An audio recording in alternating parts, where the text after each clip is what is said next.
আসসালামু আলাইকুম। সুপ্রিয় দর্শক মণ্ডলী, বাংলাদেশ জামাত ইসলামীর নেতা জনাব মোহাম্মদ সেলিম উদ্দিন তিনি যেরকমভাবে রাজনীতি করছেন, রাজনৈতিক কর্মকাণ্ড পরিচালনা করছেন, রাজনৈতিক সংগঠনের বিভিন্ন কার্যকলাপে জড়িত হচ্ছেন, সামাজিক কাজ করছেন, সামাজিক কল্যাণমূলক সেবামূলক বিভিন্ন কাজে জড়িত, সে বিষয়ে সামান্য কিছু কথা বলতে চাচ্ছি। জামাত নেতা জামাত নেতা মোহাম্মদ সেলিম উদ্দিন তিনি অত্যন্ত বিচক্ষণ একজন ব্যক্তি। যতটুকু জানি তিনি একজন জ্ঞানী ব্যক্তি। একসময় তিনি তুখোড় ছাত্রনেতা ছিলেন, ছাত্র শিবিরের কেন্দ্রীয় সভাপতি ছিলেন। জাতীয় বিশ্ববিদ্যালয় থেকে তিনিই ছিলেন সম্ভবত প্রথম কোনো কেন্দ্রীয় সভাপতি। অধিকাংশ কেন্দ্রীয় সভাপতি বিভিন্ন বিশ্ববিদ্যালয় থেকে হয়েছেন, বিশেষ করে রাজশাহী বিশ্ববিদ্যালয় থেকে বেশি হয়ে থাকেন। চট্টগ্রাম বিশ্ববিদ্যালয় থেকেও হয়েছিলেন মুজিবুর রহমান মঞ্জু। সেলিম উদ্দিন ছিলেন জাতীয় বিশ্ববিদ্যালয় থেকে আসা। খুব কম বয়স থেকে তিনি ছাত্র শিবিরের নেতা ছিলেন, ছাত্র শিবিরের কেন্দ্রীয় সভাপতি ছিলেন। এর পর্যায়ে জামাত ইসলামে যোগদান করে তিনি ঢাকা মহানগরী উত্তরের আমির হয়েছেন। ঢাকা মহানগরী উত্তর ঢাকার মহানগরীর খুবই গুরুত্বপূর্ণ অঞ্চল।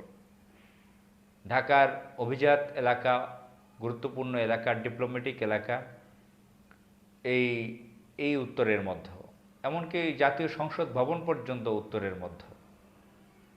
তো খুবই গুরুত্বপূর্ণ এলাকা। এই এত বড় বিশাল মহানগরের আমির তিনি, এবং অন্যান্য সাংগঠনিক বিভিন্ন তিনি দায়িত্বে আছেন। বেশ নামকরা এবং প্রভাবশালী একজন নেতা, মজলুম একজন নেতা। তিনি শেখ হাসিনার ফ্যাসিস্ট আমলে প্রচুর নিপীড়িত হয়েছেন, অত্যাচারিত হয়েছেন, জুলুমের শিকার হয়েছেন।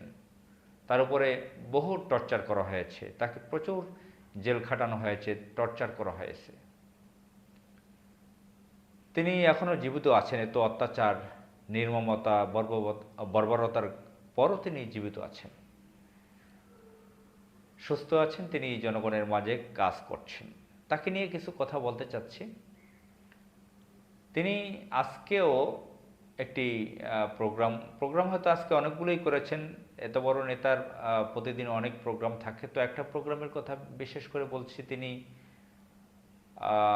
সাতারকুল কেন্দ্রীয় জামে মসজিদে আজকে জুমার নামাজ আদায় করেছেন।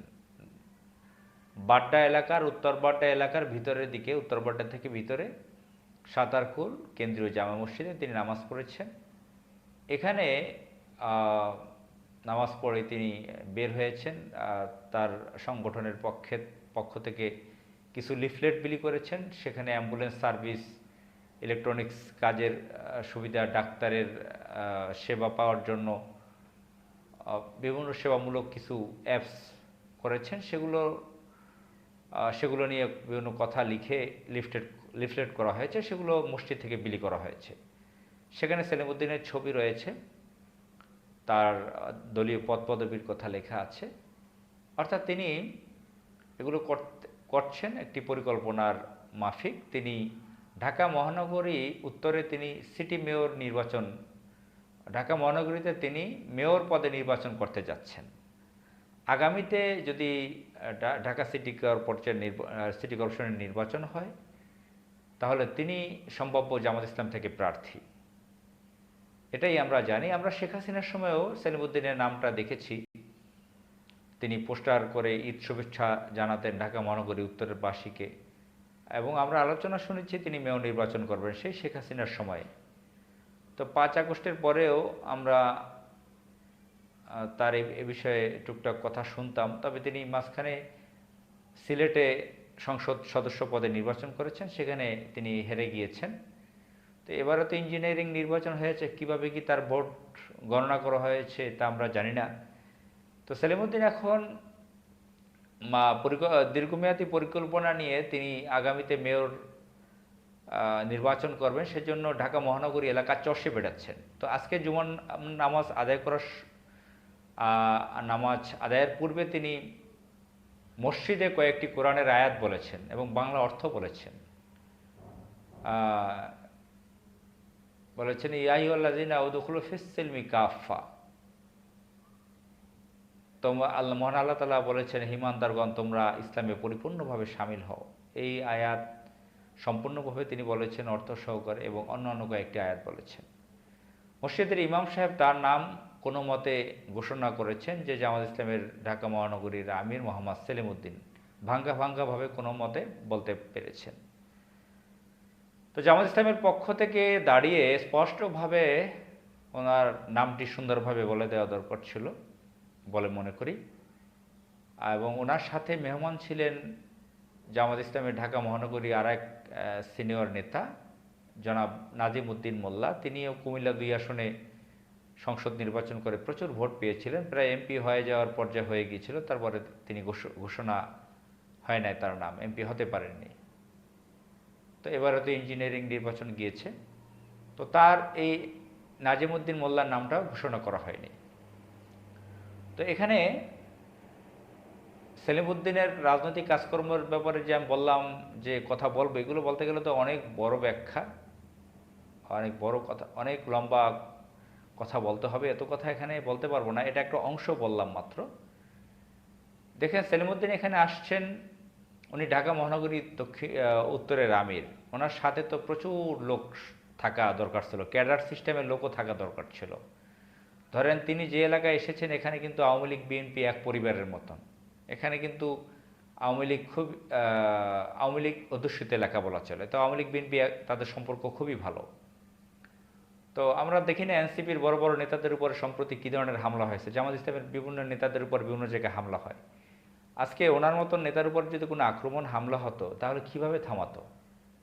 এখানে তো তিনি সেই ধরনের লোকবল নিয়ে আসা উচিত ছিল। ওনার সাথে 100-র উপরে ক্যাডারের ন্যায় লোক থাকবে। ওনার তো জামাত ইসলামের তো যুব বিভাগ আছে, সেখানে লোকজন কোথায়? এখানে খোঁজখবর নিয়েছি, তারা বলল স্থানীয় জামাত ইসলাম যে 80 জনের উপরে আমাদের লোক আমরা অ্যারেঞ্জ করেছি।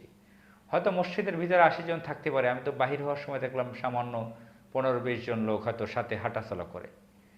এই অবস্থায় যদি কেউ হিংসাত্মকভাবে আক্রমণ চালাতো, তাহলে তা কীভাবে এটা মোকাবেলা করা যেত? সাথে তো লোক থাকা দরকার। আর তার নাম ইমাম সাহেব ওভাবে হালকা ঘোষণা দিয়েছে, তার পক্ষ থেকেও তো ঘোষণা দেওয়া দরকার ছিল। তার পাশ থেকে জামাত ইসলামের হয়ে লোকজন, একজনে বলেছে মাইক ছাড়া, তিনি নিজেও শুনতে পেরেছেন কিনা সন্দেহ আছে, খুব আস্তে আস্তে বলেছেন। তো এটা কিন্তু সংগঠনের ক্ষতি, দলের ক্ষতি। জামাত ইসলামের এত বড় নেতা যেখানে যাবেন, সেখানে অনেক প্রভাব বিস্তার করতে হয়। যেখানে আওয়ামী লীগ বিএনপির লোকজন হাজার হাজার কোটি টাকার মালিক থাকে, তাদের অস্ত্র থাকে, ক্যাডার বাহিনী থাকে, প্রশাসনের লোক তাদের সহায়তায় থাকে, সমাজ রাষ্ট্রের এলিট শ্রেণীরা থাকে, অলিগার্করা থাকে, সামরিক বাহিনী, গোয়েন্দা, নানা মিডিয়া সব তাদের পক্ষে থাকে।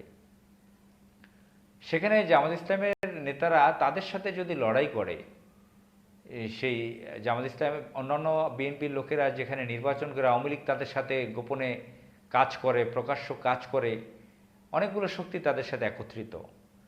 সেই শক্তির সাথে জামাত ইসলামের বিপরীতে কাজ করতে হলে তার তো সেই ধরনের সক্ষমতা অর্জন করতে হবে, সেই ধরনের লোকবল নিয়ে হাঁটতে হবে, সেই ধরনের একটা শোডাউন দেখাতে হবে।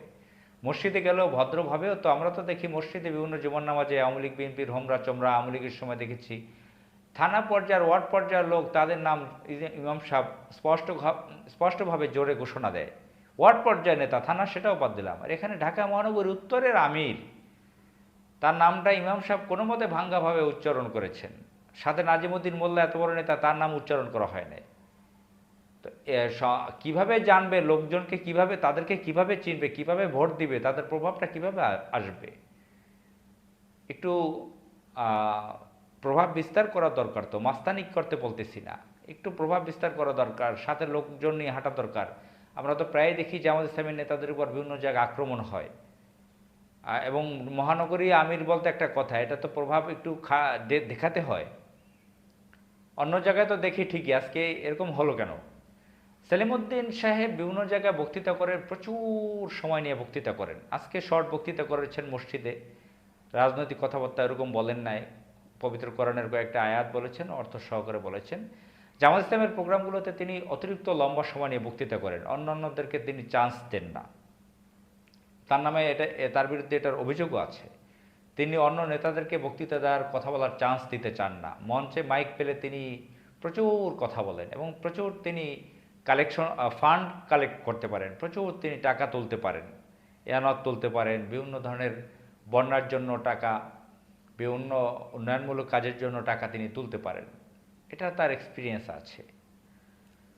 তো মহান আল্লাহ তাআলা তার কল্যাণ দান করুক, তাকে ভালোভাবে ইসলামী আন্দোলনের কাজ করার সুযোগ দান করুক। আর পরামর্শ থাকবে, আমি জানি না আমার কথা কখনো শুনতে পারেন কি না, এই ধরনের সাধারণ মানুষের কথা।